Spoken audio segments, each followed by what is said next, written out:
যেমনটা বলছিলাম নির্বাচনের আগের দিন অর্থাৎ আজ ঠাকুরগাঁও জেলা জামায়াত ইসলামীর আমির বেলাল উদ্দিনকে টাকার ব্যাগসহ আটক করেছে পুলিশ। সৈয়দপুর বিমানবন্দর থেকে আরও বিস্তারিত আমরা জানবো। সেখানে রয়েছেন আমাদের প্রতিনিধি মিল্লাদুর রহমান মামুন, আমরা তার সঙ্গে যুক্ত হচ্ছি। মামুন, আমরা জেনেছি যে আজ নির্বাচনের ঠিক আগের দিন আজই ব্যাগ ভর্তি টাকা সহ আটক হয়েছেন জামায়াত ইসলামীর ঠাকুরগাঁও জেলার আমির। আমরা আর কি জানতে পেরেছি এবং জামায়াত ইসলামীর কাছ থেকে কোনো ধরনের কোনো স্টেটমেন্ট এসেছে কিনা?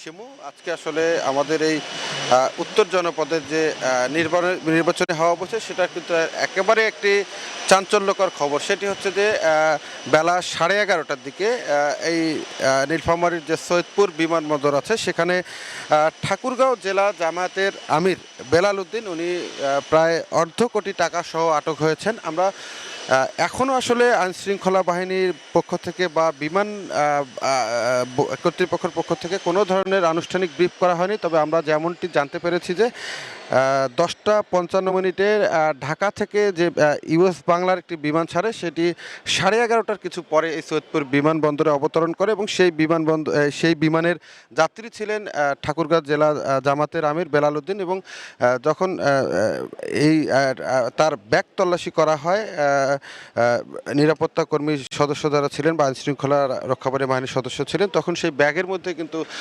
প্রায় 50 লক্ষ টাকার মতো পাওয়া যায়, আমরা যেটি জানতে পেরেছি। এখনও সেই সংখ্যাটি কিন্তু সঠিক না, কারণ এটি এখনো আনুষ্ঠানিকভাবে জানানো হয়নি। তো আসলে এরপর থেকে আইনশৃঙ্খলা বাহিনীর সদস্যরা তাকে জিজ্ঞাসাবাদ করে এবং তার এই টাকাগুলো কিসের টাকা এটি তার কাছে জানতে চায়। তবে একটি ভিডিও আমাদের হাতে এসেছে। কি বুঝলেন ভাই? অনলি যেটাই চাই। এই ভিডিওটিতে উনি দাবি করেছেন যে এই টাকাটি তার ব্যবসায়িক কাজের টাকা এবং এক পর্যায়ে তিনি বলেছিলেন যে তিনি কাপড়ের ব্যবসার সাথে জড়িত। তবে আইনশৃঙ্খলা বাহিনীর সদস্য বা অন্যান্য যারা এখানে ছিলেন তাদের কাছে তার এই উত্তরটি সন্তোষজনক মনে হয়নি। এই কারণে তাকে আরও ব্যাপক জিজ্ঞাসাবাদ করা হয়েছিল এবং জিজ্ঞাসাবাদের এক পর্যায়ে কিন্তু উনি অসুস্থ হয়ে পড়েন এখানে এবং সর্বশেষ তাকে 1:45টার দিকে তাকে এই সৈয়দপুর বিমানবন্দর থেকে তাকে একটি অ্যাম্বুলেন্সে করে নিয়ে যাওয়া হয় সৈয়দপুর 100 শয্যা হাসপাতালে। এবং আমরা একটু আগে জানতে পারলাম যে সেখান থেকেও নাকি তাকে রংপুর মেডিকেল কলেজ হাসপাতালে স্থানান্তর করা হয়েছে। আমরা আসলে বিষয়টি নিয়ে বিমানবন্দর কর্তৃপক্ষ এবং পুলিশের যারা কর্তা আছেন তাদের সাথে কথা বলার চেষ্টা করেছি। এখানে কিছুক্ষণ আগে জেলা পুলিশ সুপার শেখ জাহেদুল ইসলামের সাথে কথা হয়েছে। উনি বিষয়টি স্বীকার করেছেন এবং উনি বলেছেন যে তাকে জিজ্ঞাসাবাদের জন্য আটক করা হয়েছে। তবে কত টাকা তার কাছে পাওয়া গেছে এটি নিশ্চিত করেননি এবং উনি জানিয়েছেন যে আসলে এই টাকা গণনার কাজ শেষ হলে বা তাদের যে ভেতরের যে আনুষ্ঠানিকতা আছে সেগুলো শেষ হলে সাংবাদিকদের ব্রিফ করা হবে। তো আসলে শিমু, এখন পর্যন্ত আমরা অনেক সংবাদকর্মী এখানে বাইরে অপেক্ষমান আছি।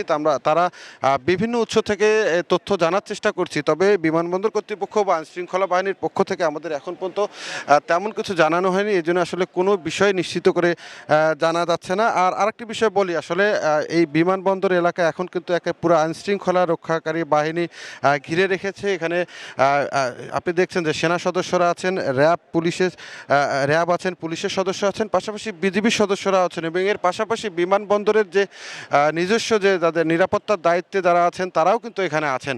অর্থাৎ এই পুরো বিষয় নির্বাচনের আগে এতগুলো টাকা নিয়ে তাকে যে আটক করা হলো, এই বিষয়টি এখন আসলে একটা চাঞ্চল্য সৃষ্টি করেছে এলাকায়।